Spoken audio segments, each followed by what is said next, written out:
Yo, I want to talk about Modern Horizons 3, and look, I don't want to release a video with a thumbnail that says the latest set is a mess every single time a new one comes out, but they just keep making mistakes, and if they didn't do it, I wouldn't feel the need to talk about it. So hey, this time I'm going to try and be a bit more positive and employ the Modern Horizons 3 compliment sandwich, where I am going to point out the bad, and the things that I, and others, because full disclosure, I'm not really a modern player, have had reason to complain about, but I'll sandwich that criticism between a couple of compliments too. So, let's begin with a compliment. As a set, Modern Horizons 3 looks fun to play. I've always enjoyed Eldrazi. I think it's fun to see an example of the upper limits on creature power in the game. I also enjoy the double-faced Planeswalker Origin cards, and I'm glad to see those get some new additions. Also, reprints of popular cards like Kalia of the Vast or new fun cards like Kudo are something that I celebrate and can never be mad at. I haven't drafted any of it myself or even opened any packs, but overall, I bet that the set is a good one, and thusly, if you like Modern Horizons 3, you shouldn't feel bad about anything negative I'm going to say about it here. Okay, that was the compliment. Now for the criticism. This set fucking sucks. No, okay, sorry, I couldn't resist. That was a joke. But, speaking of jokes, why are so many cards from the set based on one? Psychic Frog is a callback to Psychotog because it sounds a bit like Psychic Frog. Yeah, okay, I get it. Serum Visionary is a callback to Serum Visions because it's a creature that does the same thing. Right, I get it. Wormcoil Lava is a callback to Wormcoil Engine. Okay, I get it. Mog Mob is a callback to Mog Fanatic. I get it. Spawn Gang Commander is Siege Gang Commander. I get it. Frogmere Enforcer is Frogmite and Mere Enforcer. I get it. Gravedig is Gravedigger. I get it. Aether Revolt is like Aether Revolt. I get it. Colossal Dreadmask is like Colossal Dreadmaw. I get it. White of the Reliquary is like Knight of the Reliquary. I get it. During this mouthful of a video, an ode to Magic, Modern Horizons 3 debut, Magic the Gathering, on the official YouTube channel by the people who actually designed the set, link in the description, at 8 minutes 45, they said, Wampus Aberration is one of the ones that is extremely on the nose. Carmen made a joke in a meeting and it made Michael laugh hard enough that it is now just a real card. And then at 9:01, I think my favourite in-joke is also my favourite card in the set, and that's Witch Enchanter. Whenever you cast it, you say Witch Enchanter, because that's the name of the card. And in Greater Magic, for cards that start with Dis, people will say Witch Spell, and you say Dispel when you counter it, or Witch Member, Dismember, etc. So Witch Enchanter, you get to say Disenchanter, and when it enters the battlefield it destroys an artifact or an enchantment like the card Disenchant, and that was one that made a lot of people just giggle during playtesting. Okay, am I being a grumpy fuck because I don't like these cards? Yes. Is it a problem that Magic puts out a silly set that doesn't take itself seriously? No, not at all. It's fine if Modern Horizons 3 doesn't take itself seriously and is full of in-jokes, puns and reference humour. My issue comes from the fact that this set is off the back of Thunder Junction, another set packed with cards like Holy Cow and Lone Shark that don't take themselves seriously. Ravnica Cluedo editions with cards like Commander Mustard in the Ballroom, another winking at the audience set that doesn't take itself seriously. And hey, don't forget Murders at Karlov Manor proper with cards like Lead Pipe and Meddling Youths, that second one being a fucking Scooby-Doo reference on Ravnica. And speaking of immersion-breaking references, remember the Lost Caverns of Ixalan had Paleontologist's Pickaxe and Diamond Pickaxe as references to Jurassic Park and Minecraft? Do none of these sets take the Magic IP seriously? Are the designers embarrassed by it? Is that why everything has to be a joke or meta-reference all of the time now? The Disney movie script approach of punctuating every serious moment with a quip for fear that your audience would lose interest. I look at Psychic Frog and I line it up next to Holy Cow and Meddling Youths, and I don't think, yeah, that's funny. I think, is that what Magic is now?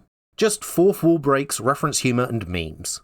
Speaking of references, and to paraphrase another Disney movie, if every set is the silly meta one, then none of them are, because that's just the new normal now.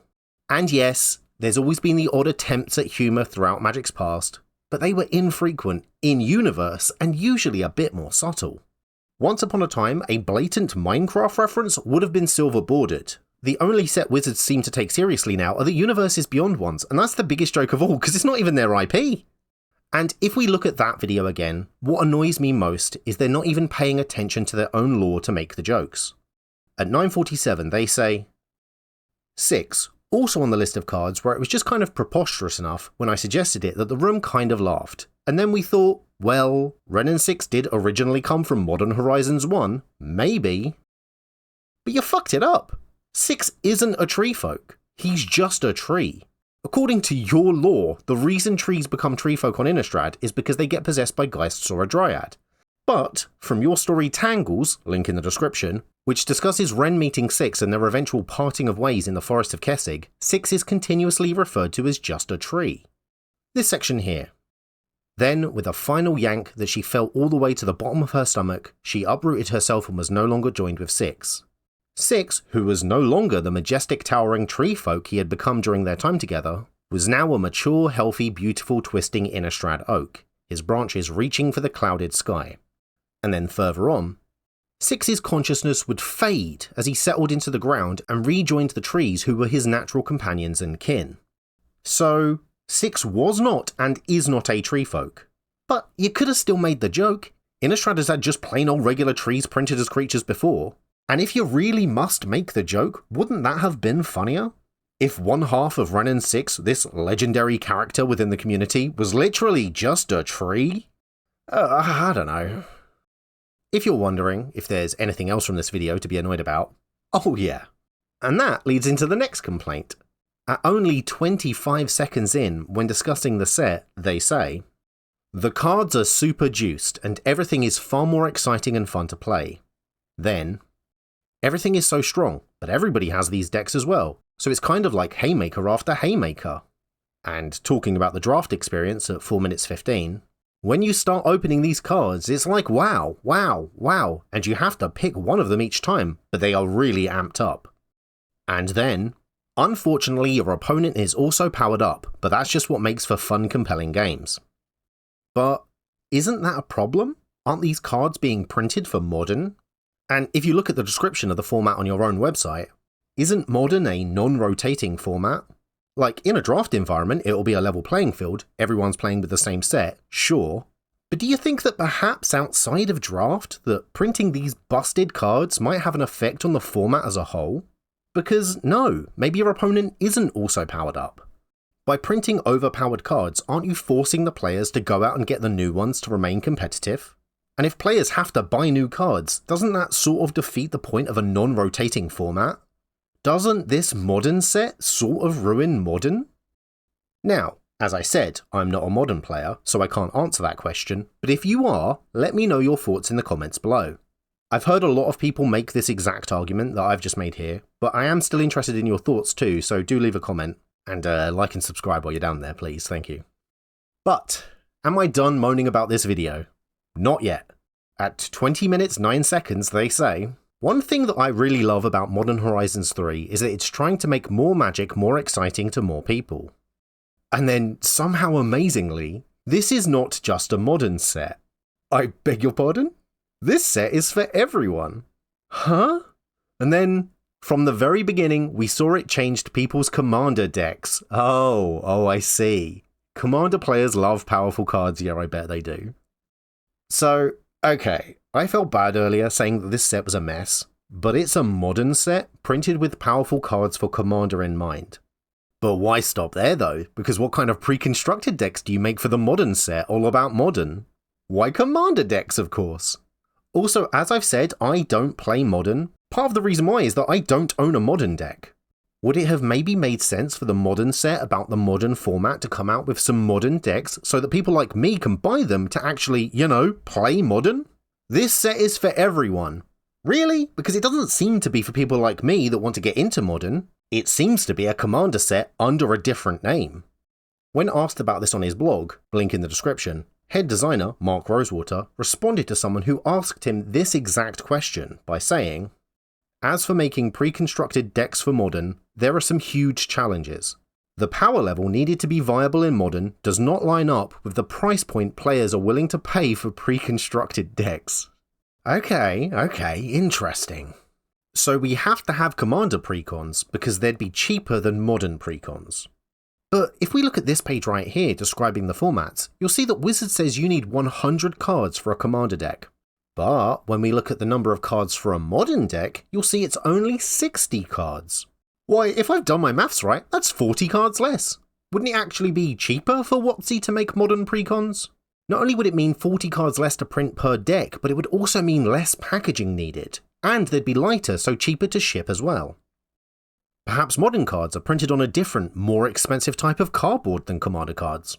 Maybe these Modern Horizon 3 packs all have laser-engraved metallic cards in them. Or is it that, to do a modern deck justice, they know they'd have to reprint a bunch of powerful and rare cards that carry a high cost on the secondary market? But do you know why those cards are expensive? Because they don't get reprinted often. So, good news, Mr. Rosewater, because when you say the power level needed to be viable in Modern does not line up with the price point players are willing to pay for pre-constructed decks, it actually turns out that you're the one in control of the reprints, so you're the one who gets to set the price point. You're already making Commander decks, Modern decks have less cards, so would have been literally cheaper for you to make, and people like me might have been able to play. But no, forget Modern. This set isn't about Modern. As they already said earlier, this is a Commander set. And while I'm on the subject of price, what's up with these box costs? Look at Amazon. £314.99 per play booster box, or $8.99 per pack of just 14 cards. That's 64p per card. As of time of writing, Thunder Junction boxes are still available at £169.45 per play booster box, or £4.45 for a pack of 14 cards, 31p per card. Now, I still think Thunder Junction's too expensive, but that's under half the price of Modern Horizons 3. Going back to that answer Mr. Rosewater gave on his blog, he also said, as a business, you make products A, B, and C. A is widely popular, B is somewhat liked, C has a dedicated following but doesn't sell well. You're just going to make more A than B and C, and more B than C. We make a lot of Commander decks because there's a huge demand for Commander decks, it's the most played tabletop format. Yeah, sure. Sounds understandable, until you realise that the cost of entry for a booster box is exorbitant. They've openly acknowledged that they're keeping the price of singles on the secondary market inflatedly high, and they didn't make modern precons at all. They can't sell something if they don't make it. And what they have made is either crazy expensive or for the wrong format. You ever think maybe that's why Commander is the most popular? Because it's the most accessible, it's the one people are actually able to play? And if Modern was more accessible, then maybe more people would be in that A category of wanting to play it. I know personally, I won't be giving Modern a chance. I can't, they didn't make any decks for it. So to say it's unpopular, and then use that as justification as to why you don't support it is a bit like that recent secret lair of yours. Erroneous circular logic. Ugh. Oh, God, yeah, okay. Compliment sandwich. As I read through this post, collecting Modern Horizons 3, link in the description, I thought to myself that those Commander decks look fun at least. And hey, they're doing fancy Collector's Edition Commander decks, which I won't be able to afford, but still, it's nice to dream, and if I could, let's take a look at what you could get for the money. In addition to featuring the new Ripple Foil treatment on all 100 cards, each Modern Horizons 3 Collector's Edition Commander deck includes the following. One ready-to-play 100 card deck, including one Borderless Profile Face Commander, right? One Borderless Profile Featured Commander. Okay. And 13 new to Magic Extended Art Rares. But wait, what's this? Buried in all this text. Of note, the 13 new rares from Eldrazi Incursion show up with the same art and treatment as you will find in their Commander deck. Presumably they mean the non-collector one. Due to Eldrazi already having a colourless transparent frame. So, the extra special fancy new to Magic extended art rares that you get for paying more for the collector's edition of the Commander set are exactly the same as you'd get in the normal edition? So, you wasted your money and it was misleadingly advertised? And worse, because this is only the case with the Eldrazi deck, 1 out of 4 decks? The other 3 do get the advertised special treatment? If I could afford the, Jesus, $124.99, goddamn, for one of these collector edition Commander decks, and then it turned out that the 13 advertised to be special collector's versions were exactly the same as the ones in the regular set, I would be pissed. But hang on, I thought the issue was with the Eldrazi deck, and that's not what's on screen. That's Graveyard Overdrive, one of the other 4. Surely there couldn't be something that people are unhappy about with that deck, is there? Well, if we go back to that video again from Wizards of the Coast, at 22 minutes 14 they say, The graveyard overdeck is led by Dissa the Restless. And then, mechanically, she calls back to something a little less ancient, which is Tarmogoyf, which, was a huge player in Modern for most of the format's history. Then they say, this Jund deck has a lot of Goyfs in it, our good friend Tarmogoyf, our old friend Lurgoyf. And finally, she makes tokens that are copies of Tarmogoyf, because that is one of the greatest cards of all time. That's a lot of talk about how good of a card Tarmogoyf is. Can you guess what's not included in the Lurgoyf deck? Did you guess a copy of Tarmogoyf? Yep. At 2249 they say, a Lurgoyf themed commander deck? That's unique. Yeah, now I'm not saying that this is false advertising, but you hear the word Lurgoyf themed commander deck and the word Tarmogoyf over and over in their marketing, and that card's not in the deck? That's not great. They know how famous Tarmogoyf is, they know its history and its secondary market cost. That is not good at all. While we're still on the subject of this debut video, is there anything else about it that raises red flags for the set? Well, I bet you're glad that you asked, because towards the end of the video, we're introduced to the team that makes Arena. And when talking about bringing Modern Horizons 3 to the digital format at 24 minutes 39, they say, a big part of it is just the scale. There's just so much to it, so much complexity, there's so many cards. Like, this is not a small set. Okay, and then later, a designer for the set says, usually when we interact with the Arena team, it's about how we need to word things differently so that it works on Arena. And then, okay, what needs to change? Wait, hang on. Folks over on Studio X will regularly reach out saying, does this work? Is this something that Arena can handle? Wait, huh? Here are the cards. Do they work? And then they dig in and they're like, okay, these ones work. And then other ones, they're like, this will never ever work in 100 million years. Like, please, please, please, please change this. Sorry, are you saying the Arena team gets to dictate card design for paper? Every once in a while, we'll push back and ask for slightly different words. Or like, is there a way we can get this effect as a trigger instead of a replacement effect? That kind of thing. That's not okay. To their credit, 99% of the cards we don't have to change. But that means that every 1 in 100 you do have to change? Most sets have like 300 cards in them. Are you telling me that Arena gets to determine how cards function? Isn't Arena meant to replicate paper Magic? Not have Magic in its entirety bend to the functionality of Arena? Is that why cards like Shield Gengar here and Emperor of Bones are printed as the only 2 cards in the set that reference finality counters, but both have 0 reminder text as to what that actually means? A lot of cards throughout Magic's history add counters to themselves with funny names, and usually don't have any mechanical functionality unless specified on the card. But finality counters do, and it's not such a well-known mechanic that everyone's going to remember it. It's not like a flying or a trample counter that people might be able to instinctively intuit as to how they work. So is the appearance of cards like this because the design philosophy of Magic has shifted towards Arena? Because the computer doesn't need card text, it won't forget what finality counters do. And you as a player wouldn't need reminder text if Arena's going to do it all for you anyway. Right? Oh my god, I may come back to this and cover this again in a later video because, Jesus, the implications of hearing this is maddening. So, is that everything? Can I stop complaining now? Oh wait, why is that post back on screen? Oh no. Note that a small number of English language Modern Horizon 3 play boosters traditional foil double-faced uncommons were misprinted with incorrectly matched faces. These cards may be played as though mechanically identical to their non-misprint counterparts to correctly match double-faced cards based on the front face of the card and do not represent mechanically unique printings. They misprinted double-faced cards and they're just like, nah, don't worry about it, it's fine, play with it as normal. You're good, don't worry. Fuck me, this set. Right, and this time, that's actually it, right? Nothing new on the screen? Excellent. Thank you very much for watching. That's the list of reasons that I found to make me think that Modern Horizons 3 is a mess. Did I miss anything? Let me know in the comments below. Did you disagree with anything I said or think I'm over-exaggerating or blowing something out of proportion? Let me know down there too. Am I wrong that maybe more people would be interested in Modern if they actually allowed players to buy a deck for it?